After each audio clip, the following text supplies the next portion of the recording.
My companion must be as deformed and horrible as myself. One from whom everyone will shrink and who will turn to me for comfort. But I cannot do it. You must do it, or I will work against you so that you shall curse the very day that you were born, so that you will curse those whose hands created me. I do curse them now. I seek to reason with you. You are my creator. Let me feel gratitude towards you. Let me see that I excite the sympathy of some existing being. Do not, I beg of you, deny me my reward. I have tried to paint for you a picture of misery, the horror, and the suffering which I have undergone. All I ask is a mate as hideous and repulsive as myself. Do I see compassion in your eyes? And if I consent, what then? If you consent, neither you nor every other human being shall ever see us again. I will take my mate and go to the vast and frozen wastes of the north. Your body is deformed, and your mind is deformed. I have learned that I cannot control the mind of any creature which I create. If I create a mate for you, she will also have the desire to kill, to inflict misery on others. Oh, I dare not do it. If you refuse, I swear that all you know and love shall die as others have died. I will haunt this earth, the enemy of mankind, who are my enemies. So be it. I must consent to your demand on your solemn oath that you will take your mate into exile so that none will ever see you again. Do you swear to that? I swear by the sun and by the blue sky of heaven and by the fire of the love that burns in my heart that if you grant my prayer, you will never behold me again. Depart to your home and commence your labors. I shall watch your progress with anxiety. And mark this well. When you are ready, when your labors are complete, I shall appear. And if you fail me, you know the penalty. Farewell, Frankenstein. I trust that soon we shall meet again, and that the meeting shall bring happiness. But, Baron Frankenstein, surely you did not accede to the monster's request? Well, after he had left the little cottage, I sat and I thought for a long time. I realized that he was a vile and horrible creature, and that he had demanded that I should create just such another creature. And my heart was heavy. With dragging footsteps, I returned home, where I found my wife and my friend Ernst Clerval awaiting me. As soon as I entered, Elizabeth. Oh, Victor, I am so glad you have returned. I drove you away with harsh words last night, but I regretted my words. Tell me, what news? The monster still lives. Victor, my friend, I have heard of your troubles. Elizabeth has told me. Let me offer you all the aid that I can. Together we shall destroy this vile creature. Have no fear. The monster will do no more harm. There will be no other death. How can you know that? Well, I have spoken with him, and there shall be no more death. Rest assured of that, Elizabeth. Oh, I am so glad. But can you trust this monster? I have been greatly punished for my sins. Tell me this, Victor. Did you consent to the monster's request? Surely you did not promise to create a mate for him? Elizabeth, there is so much at stake. So much harm has been done. Victor, you cannot do it. Already there is one vile, bloodthirsty monster roaming here. Dare you create another? Oh, give me time to think, please. Oh, Elizabeth, he is upset. Leave him alone with me now, and I will talk with him. Oh, I am so stressed. Poor Victor has been out all night. He needs refreshment. I will see that a meal is prepared for you, Victor. Oh, I thank you, Elizabeth. Remain here with Ernst, and we shall talk of the matter later. Victor, my poor friend, my heart is heavy for you. What can I do to help you? Oh, help me, Ernst. I must grant the monster's demand. I tried to kill him. My shot wounded him, but he did not die. And before I could fire again, he took the gun from me. Did you promise to create a mate for him? I did, but my work shall not be done here. I will travel to some lonely island, and there I will have to study again for many months.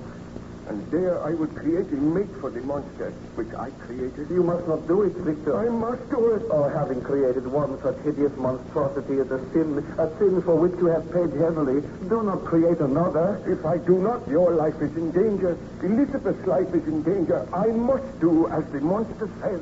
So be it. I shall accompany you, and I will help you with your work. Oh, you are kind, my friend. A friend of mine has a cottage on a little island in the Orkneys. I know that he will lend us this cottage, and you will be able to conduct your work there. But I am against it, Victor. I do not think you should do it. I must do it. I feel sure that if I grant his request, there will be no further trouble. But how can you be sure? You cannot control the minds of the creatures which you create. Oh, we shall tell Elizabeth you are taking me away from my health, that I am going for a sea trip for several months. Then I will be able to return here to find happiness when my work is done. It seems the only way.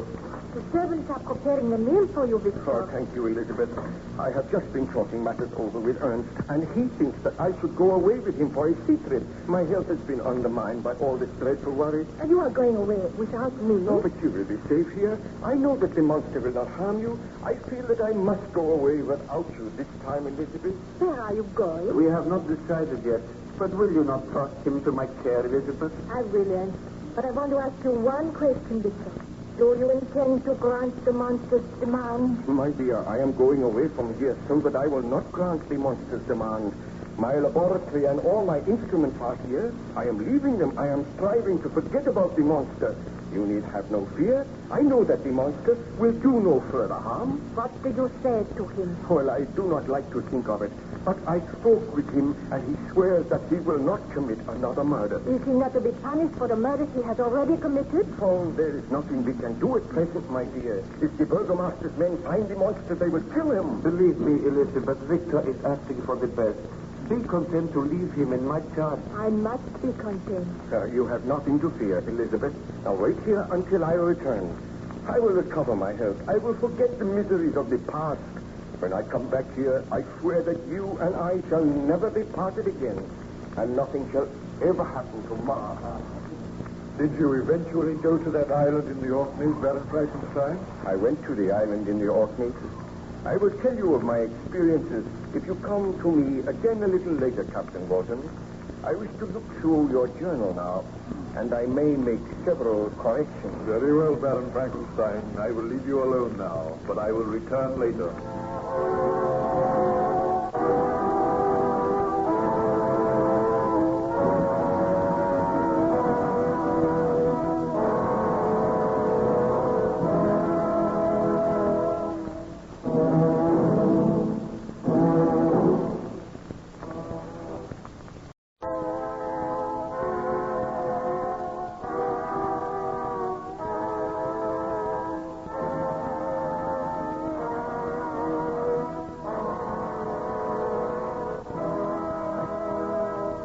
We now present George Edwards in Frankenstein.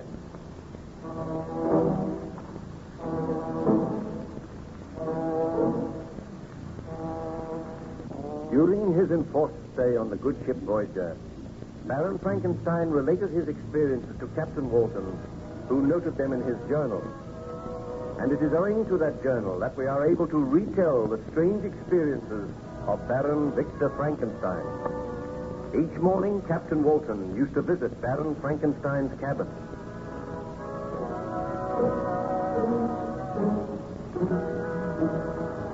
Good morning to you, Captain Walton. Good morning, Baron Frankenstein. Did you look over the notes which I have made in my journal? I did. They form a very graphic and remarkable story. It is extraordinary to think I am reading my own story, and that story is not yet ended. somewhere outside, the foul monster of my creation still wanders at large, waiting to wreak his evil vengeance on all who stand in his path. Did you create a mate for that monster? You may remember you were telling me that you and your friend Ernst Clerval had arranged to journey to a lonely island in the Orkneys, there to attempt to create a female monster. That is true, and I lied to my wife. I told her that I was going to take a short trip for my health. Eventually, I reached the island in the Orkneys, and there Ernst Clerval and I took up our residence in a large, comfortable cottage. I used one big room at the back to conduct my experiments. I studied night and day. I worked for months, and at last I molded a form which I hope would someday have life and would be the mate of the monster which I had created. One night, I sat working over this form while Ernst sat by my side. He watched me at work alone. Victor, I do not know whether you are doing the right thing. I do not feel that you should create another monster. I have doubts myself, my friend. As my work nears completion, I am afraid. I think that I will unleash another killer, another frightful monster to bring havoc and misery into the lives of many people. And yet I must go on. You do not know that the original monster you created still lives. He may have died by now. And if you continue with this work, you may have to destroy it. Sometimes I feel that the monster which I created will destroy me. Oh, you should not think of those things. Have you heard from Elizabeth lately? I received a letter from her yesterday. She begged me to return home and wonders why I am delaying so long. She must never know what I am doing. She will never forgive me. She will never learn. Come to bed now, Victor. You have worked long enough. You look tired and ill. I am tired and ill, but I cannot leave my work at present. You go to bed and leave me here. The truth to tell, I am tired of this cold, windy, unpleasant island. Will we be here much longer? Not very much longer. If I work through the night, it will merely be a matter of waiting for a thunderstorm. That might come tomorrow, and then my work will be complete. Then this lifeless body will have the divine spark, and I will have sinned again. Oh, think of it, Ernst. I should not do it. I know I should not do it. Courage, my friend. It is not too late to destroy the body. Go, leave me. I must think. And I must work on and on, working for the monster which I created. You will be all right here? Of course. Why not? Oh, very well, my friend. I will bid you good night. A moment. Oh, what was that? Oh, the casement window flew open. The force of the wind must have blown it open. Strange. It has never done that before. I shall close it before I go. That is better. Good night, Ernst. I will see you in the morning. Good night, Victor. Do not stay up too long. Alone with the devil's work that I have made my own. My thoughts drive me to a frenzy. If only I had never attempted to create the monster. If only I did not have to slave now at the orders of my own creation. Who's that? I said that I would be watching over you, Frankenstein. The monster. I have watched you these many days. I traced you to this lonely island, and I am happy knowing that now you are obeying my orders, knowing that soon I am to have a companion, a mate in my own likeness. Oh, why do you haunt me? Why have you followed me here? Are you not my creator? Have I not the right to follow you and watch you at your work? Anger me not, Frankenstein. I am living for the day when that lifeless form that lies before me shall have life.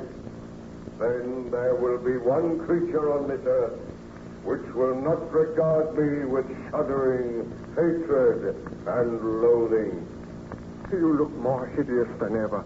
And when I think that I created you, I am filled with horror and remorse. I cannot make another in your likeness. Begone, foul fiend.